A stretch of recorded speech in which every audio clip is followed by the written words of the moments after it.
Thank you for joining for this Good Friday gathering. My name is Trevor. I'm one of the pastors here. And I've looked forward to this moment all week because I think we have a unique opportunity in front of us.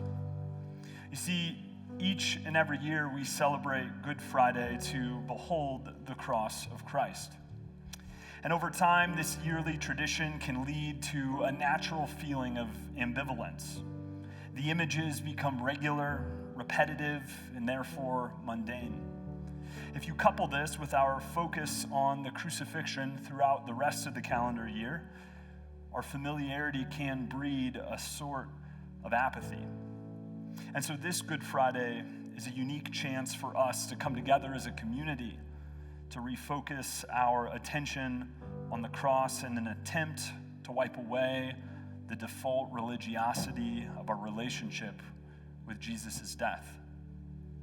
To aid in doing this evening, we are going to examine 4 perspectives of the event of Christ's crucifixion, 4 characters that are often not talked about. And as we do this, it will be an attempt to take a look at the cross from a fresh perspective, to peel back some of the lackadaisical approaches that seem to plague us as a community, and to look at Jesus anew. But before we do that, would you pray with me? Holy Spirit, we ask that you would stir within us a new sense of appreciation for this day. We ask this in Christ's name. Amen. We begin in Matthew chapter 27, starting in verse 15. Now at the feast, the governor was accustomed to release for the crowd any prisoner that they wanted. And they had then a notorious prisoner called Barabbas. So they had gathered Pilate and said to them, "Whom do you want to release for you, Barabbas or Jesus, who is called Christ?" For he knew that it was out of envy that they had delivered him up. Now the chief priests and the elders persuaded the crowd to ask for Barabbas and to destroy Jesus. The governor again said to them, "Which of the 2 do you want me to release for you?" And they said, "Barabbas." Pilate said to them, "Then what shall I do with Jesus, who is called Christ?" And they all said, "Let him be crucified." And he said, "Why? What evil has he done?" But they shouted all the more, "Let him be crucified." We do not know much about Barabbas. Matthew calls him a notorious criminal. In Luke's account, he expounds a bit and says that he is being held because of both insurrection and murder. So in short, Barabbas is not a poor man that was convicted for stealing bread from a vendor for his family. He is someone who has offended both Rome and God. As it pertains to Rome, he has attempted to usurp authority through force. And as it pertains to God, he ended human life. Now, there was apparently a custom where Pilate would release a prisoner to the people each year. Now, the exact rationale for this is unknown, but it's likely that it is like the other alleged acts of kindness that Rome would show those that they oversaw. Instead of taking 5 loaves of bread, they would only take 4. Instead of taxing them at 60%, they would only tax them at 55%. It was a show of grace, but only alongside excessive cruelty. And so Pilate allows in this moment for the will of the people to be heard. Which of the 2 would you like me to release? But this was no act of democracy. Rather, it was an attempt to pass the buck, to wash his hands of the atrocity that would follow. And so he grants the crowd its will. The criminal is released, and the innocent is retained. Now, it's hard to imagine what's going through the mind of Barabbas at this moment. He likely woke up that morning with little hope for change in his circumstances.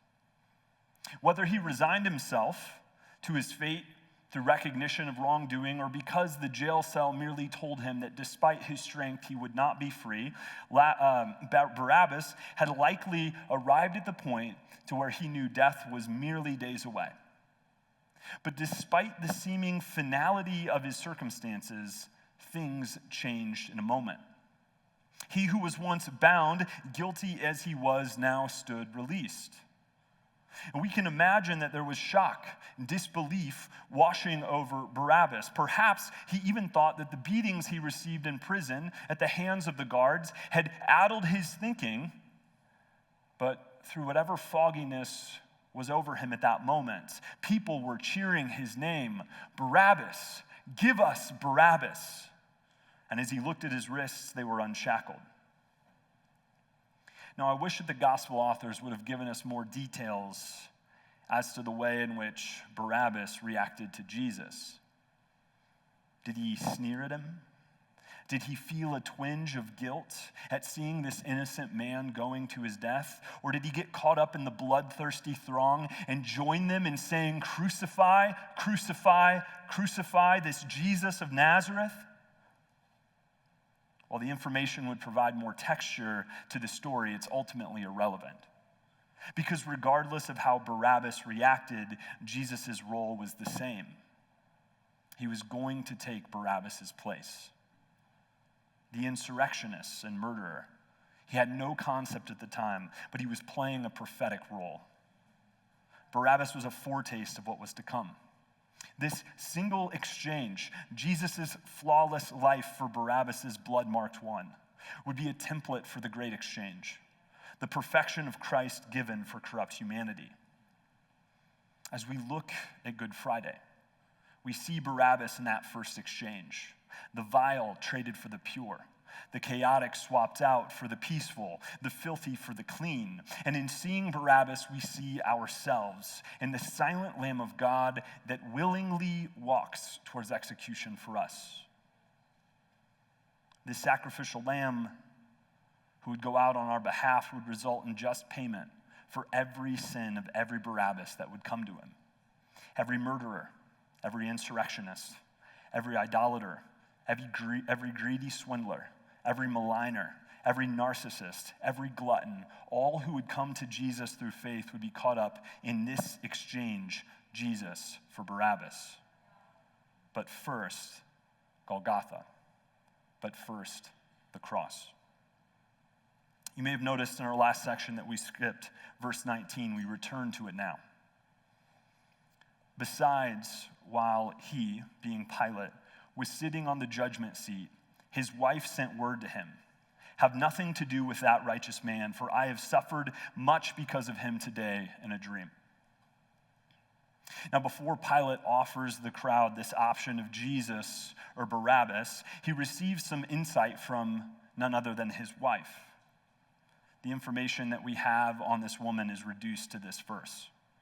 We do not see her in any of the other narratives, and we have what I think are really just two pieces of information that give shape to her role here. Now, the first is that she has an open line of communication with Pilate. She's able to voice her concern. Now, women in first century contexts almost always had no voice. However, elite women, those married to politicians, generals, and business owners, often had a slightly more elevated standing and could influence some social settings. And we see her exercising this as she addresses Pilate. The second detail that we see is that she is in tune spiritually at some level. She has a dream, and based on that, advocates for Pilate to refrain from having anything to do with Jesus. It's not just that she wants Pilate to avoid Jesus, but to avoid him because she has learned of his righteousness. Now, we know neither the source of her dream or the content of it. Maybe it was from God, providing a sort of foil in this story, a way to make the crowd look ludicrous. This sort of statement of irony. Look at how these people are treating Jesus. Even the governor's wife doesn't want him to die. Or maybe she was just moved spiritually by the obvious wrongness of the situation. Perhaps her high sense of justice and discernment resulted in the conclusion that Jesus was in fact righteous, and it worked its way into her subconscious and therefore into her dreams. We will never know. But one thing is for certain. Wherever she inserts herself, she is ultimately unsuccessful. Whatever influence she had in Pilate's life does not matter in this moment. Despite her rightful understanding of the condition of Jesus, she is wholly unable to redirect the onslaught of hate that is coming Jesus' way. Pilate's wife, nameless in Matthew's account, occupying only a verse, represents a plight of the human condition, a scourge that marks all of our humanity. We are ultimately powerless to do what's good. The broken condition of our ideologies, our social systems, and the political powers means that even when people want to do the right thing, they're unable to. You see, Pilate's wife possesses something that you and I feel, something that stirs up inside of us, and it's that feeling that something is not right in the world and it needs to be mended. But every attempt seems like we're merely putting new wine into old wineskins. It's those moments when we advocate against atrocities in law and society just to have evil practices persist and become more common. It's the times when we seek to influence the prodigal children in our lives and yet they remain wayward. It's the maddening feeling of praying for change for something that you're certain is good and not understanding why it has been withheld from you. It's the feeling of Pilate's wife. Powerlessness, pure, unfiltered powerlessness. You see, the inability to do good because good is not desired is the reality of sin. But the inability to do good when it is desired is the reality of injustice. And we see that this injustice leads to a powerlessness in Pilate's wife. It's captured in her words, have nothing to do with this righteous man. And it is to no avail. You see, Pilate's wife creates a tension in this story that is soon resolved. Though Jesus would go to his death, he would do so to bring both justice and power to the world. He instituted a kingdom with a new ethic of rightness that waits for its full realization in the new heaven and new earth, but can be experienced today. And his death made a way for the animating Spirit of God to dwell in believers, correcting the problem of having no power. Yes, this reality that was instituted by the cross, by the sacrifice of Christ, changed the shape of the world, and it changed the shape of the people of God. But first, Golgotha. But first, the cross. Matthew 27. Verses 3 through 5. Then when Judas, his betrayer, saw that Jesus was condemned, he changed his mind and brought back the 30 pieces of silver to the chief priests and the elders, saying, I've sinned by betraying innocent blood. And they said, what is it to us? See to it yourself. And throwing down the pieces of silver into the temple, he departed and he went and hanged himself. It's quite easy to forget about Judas. As far as the narrative is concerned, it appears as if he has served his purpose by bringing the point of conflict to a head when he betrayed the location of Jesus to the Jewish leadership. For those of us who are familiar with the story of Jesus' arrest, there's likely a prominent image that's fixed in our minds. There's a crowd that encircles Jesus with torches in hand. Judas stands front and center. He sheepishly moves towards Jesus to kiss him on the face, and in doing so signals to the crowd which of the men that are standing there they need to arrest, and chaos ensues. This image is sharp and it is clear, but it is often the last one that we have of Judas. However, his story continues. While Pilate is interacting with the crowd about which prisoner to release, Judas is being plagued with pangs of guilt. And when he realizes that Jesus is in fact condemned, that guilt swells up, it runs over, and he runs to the chief priests and elders, confessing his wrongdoing. I have sinned by betraying innocent blood. Now, the irony of this situation, and this day is filled with quite a bit of irony, is that he actually practices confession with the chief priests and elders. He goes to them and he says, I have sinned. He makes a personal confession. And then he acknowledges that Jesus is in fact guiltless. He says something that's true about the nature of Christ. And in his confession, he's likely seeking some comfort, but it is also a way in which I believe that he is trying to plead for help. This is a guiltless man, you can still intervene. But no comfort was offered. No help would come. And seeing that he would gain nothing from them, he left. But he left not to help Jesus carry his cross. He didn't go to find Jesus on his way to Golgotha to plead for mercy. He's even standing in the temple right now, and he doesn't go and try to offer a sacrifice. He goes to his death. Now, generally speaking, suicide is a complicated occurrence that is influenced by many factors. What I'm saying regarding to Judas is not true about every suicide, but to be sure, the text is wanting us to see something specific regarding Judas's decision. It was despair that drove him to take his life. It was not a chemical imbalance, not a particular trauma, or a financial hardship that moved the betrayer to the hanging tree. Judas looked at his sin. He saw that blood covered his hands, and he reasoned that the religious establishment offered nothing for him, and so he fled to die. For Judas to come to this end, he drew two conclusions. The first was that his sin deserved death, and the second was that Jesus could do nothing about it. In Matthew chapter 16, verse 21, we read that from that time on, Jesus began to explain to his disciples that he must go to Jerusalem and suffer many things at the hands of the elders, the chief priests, and the teachers of the law, and that he must be killed and on the third day be raised to life.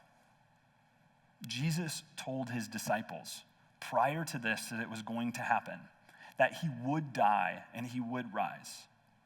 But Judas did not have faith in his teacher's words. And without it, he had no recourse other than a grave. And it was a grave that would see no Lazarus-type resurrection. The story of Judas is a tragedy. It is, from the perspective of the Christian, one of the most painful things to look at, because his location is penultimate. He has friendship and proximity with Jesus, but his end result is that which is antithetical to the life of Christ: sin and death. Now, while Judas plays a particular historical role in this narrative, he also lives in the pages as a mirror for us. In him, we see our darkest moments of profound despair. We see the occasions when we assess our guilt and we weigh it mightier than the work of Jesus.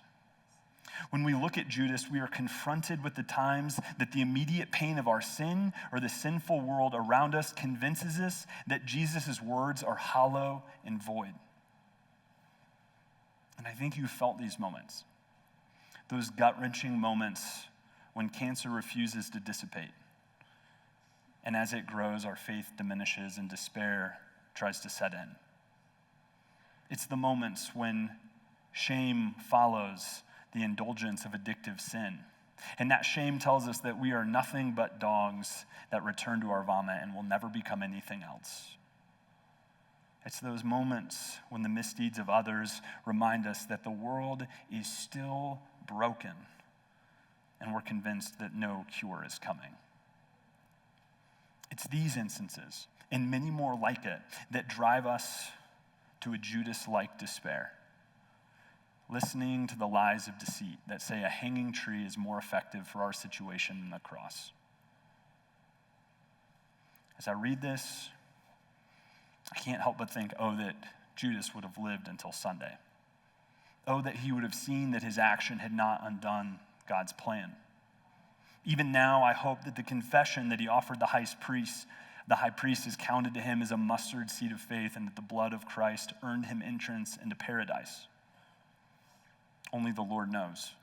But what is certain is that Sunday would prove to be sufficient for all who feel the despair of Judas creep into their flesh. Sunday would prove that empty graves beat hanging trees every single time. But first, Golgotha. But first, the cross. Matthew 27, verse 33 to 37. When they came to a place called Golgotha, which means place of a skull, they offered him wine to drink mixed with gall. But when he tasted it, he would not drink it. And when they had crucified him, they divided his garments among them by casting lots. Then they sat down and kept watch over him there. And over his head they put the charge against him, which read, "This is Jesus, King of the Jews."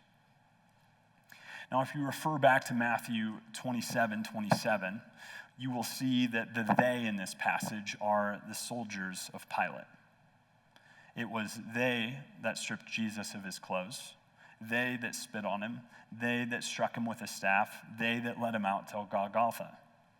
Now, Roman law permitted that any execution squad, in this case the soldiers that are crucifying Jesus, was entitled to the personal effects of the one that was being killed. And so they could kind of move through and find anything, and if there was anything of excessive value, they were supposed to turn it over.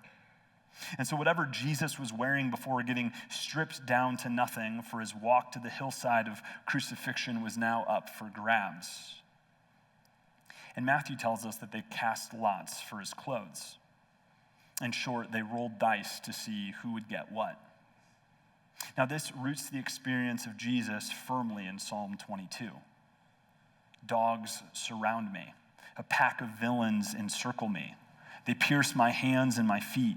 All my bones are on display. People stare and gloat over me. They divide my clothes among them and cast lots for my garment. This psalm is both empathetic and it's prophetic, giving us a way to pray with Jesus on the cross and allowing us to see that Jesus is a part of the lineage of David. But the soldiers casting lots does more than show us that Jesus is connected with this ancient psalm. The casting of lots shows us the condition of those who assail him, what's actually happening inside of the hearts of the soldiers. You see, sitting on the ground with a dying man's clothes and playing a game to see who gets what demonstrates the ambivalence, the complete lack of awareness for who they have in their midst. On a cross in front of them is the Messiah, and they take little notice. You see, it's not just that Jesus is an innocent man. Innocent men die all the time. It's not just that Jesus was a miracle-working man. Men of great works die all the time. But in the grasp of Roman authorities is the Son of God, the King of Kings, and all the soldiers want is his robe. Their behavior demonstrates the absurdity of this whole charade. Not only did Jesus, the divine Son, enter into the human story, not only did he take on human flesh, not only did he live like you and I, but now mere men raid his clothing. God of God, light of light, very God of very God is being looted by his own creation. Now notice what's happening here. The soldiers get to have an in-person encounter with Jesus. They get to actually touch the embodied Son of God, and the only thing that they want is his clothes. It's pure insanity.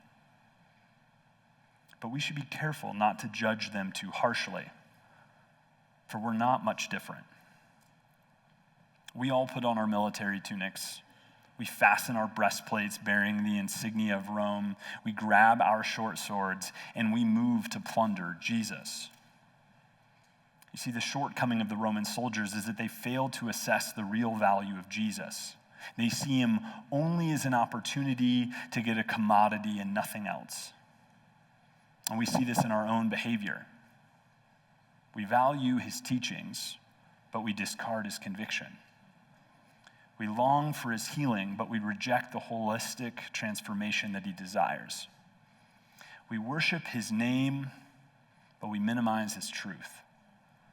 And perhaps most damaging, we want his kingdom, but not his kingship.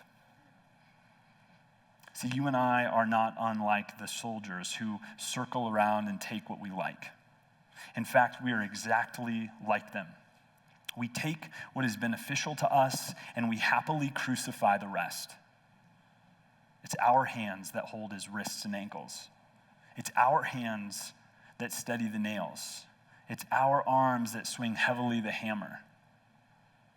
Now, Sunday would reveal that Jesus was worth embracing in totality.